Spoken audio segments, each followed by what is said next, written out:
é o seguinte: no DNA do PT, tá certo? Eu acho que existe uma visão muito de salvador da pátria, de que são diferentes. Ou, se você quiser, de um certo egoísmo, se a gente pode falar de instituições que são egoístas, que pensam acima de tudo em si próprias. Eles ficaram fora, eles foram contra a anistia, tá certo? Em boa parte. Eles não toparam assinar a Constituinte, que nos fez a mudança, né, do período ditatorial para esse atual. Eles foram contra o Plano Real. Eles foram contra o governo de coalizão do Itamar Franco. Então, se você olha o histórico do PT, tá certo? O PT é um partido, como a gente diz na política, hegemonista, é tudo para ele, tá certo? E ele pensa, ele olha a realidade, e é isso onde está o centro da preocupação, da perspectiva do seu ganho. Um agente político tem que ter a capacidade de entender que ele ganha quando todos, ou quando avança um país ou uma nação.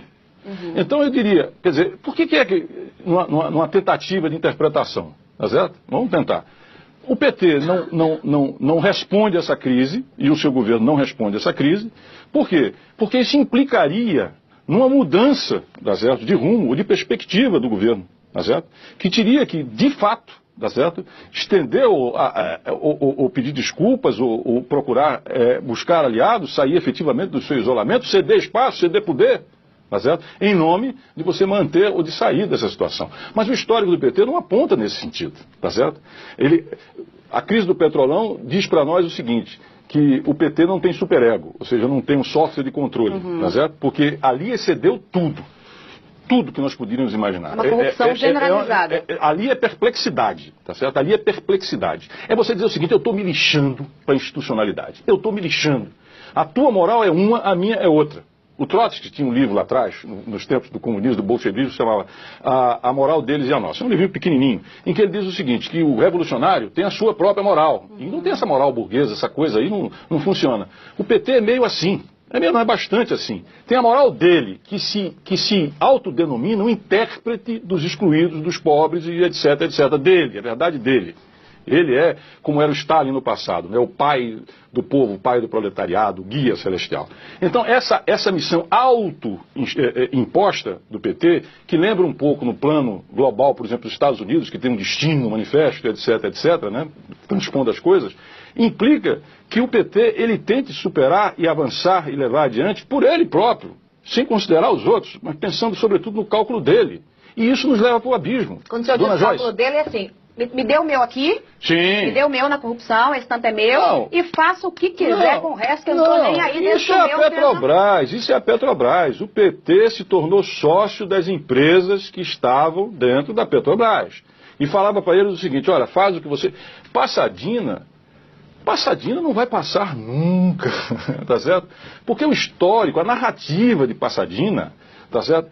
É uma tragédia, tá certo? Que deixa você, quando vê, uma perplexidade. E você pergunta: vem cá, perdoe os termos, mas até para roubar há que ter uma racionalidade e um limite, tá certo? Há que ter, não há limite, é um deslimite. Por isso eu digo, não tem superego, não tem controle, não tem limite, não tem nada. É uma psicopatia da corrupção. Se você puder assim dizer. Então, o que acontecia?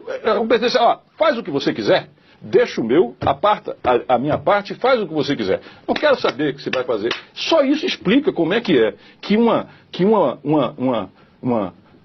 refinaria, né, como aquela de Passadina, sai de 100 e poucos milhões e chega a 1 bilhão e tantos.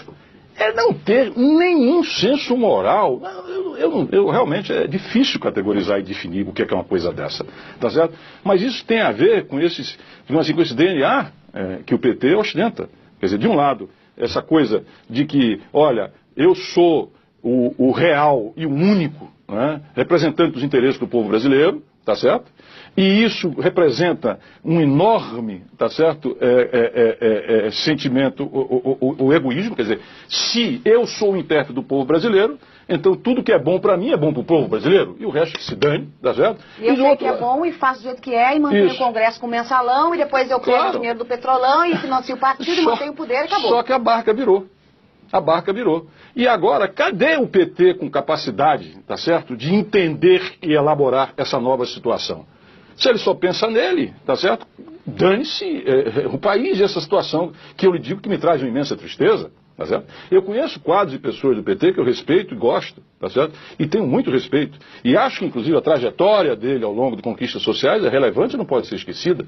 Mas o que a gente tem que ressalvar aqui hoje é o seguinte: o PT não é o país. O PT não é o dono da história do país e muito menos começou com ele. E sequer é o intérprete único do povo dos seus interesses. Não é isso. Mas só que isso, quando transportado para uma realidade de crise como nós vivemos hoje, tá certo? Lembra-se daquele ditado? Aqueles que os deuses querem destruir, primeiro enlouquecem. O PT está louco. Tá certo? E perdeu o senso de realidade do que nós estamos vivendo aí. Agora, só que ele está no poder. E para você ter uma saída política, você tem que ter confiança, confiabilidade, legitimidade, o que trocar. Como é que ficamos diante disso? Dona Joyce.